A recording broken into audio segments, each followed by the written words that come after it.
Turisme per a tothom. Com adaptar un allotjament rural? L'exterior.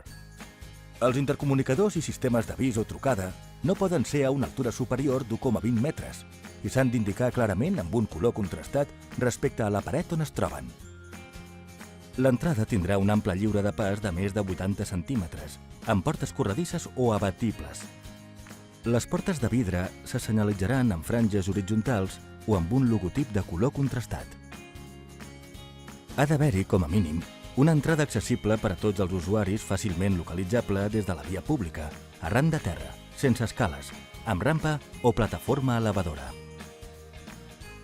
L'itinerari per accedir a l'establiment des de l'aparcament ha de ser accessible per a persones amb mobilitat reduïda, inclosos els usuaris de cadira de rodes. Les places d'aparcament reservades hauran de mesurar un mínim de 5 metres de llarg i 2,20 metres d'ample. S'ha de deixar un espai d'1,20 metres per baixar del cotxe i 1,50 metres des de la paret frontal. Les voreres han de tenir, com a mínim, 1,20 metres d'ample. Junts fem un turisme per a tothom. Generalitat de Catalunya. Agència Catalana de Turisme.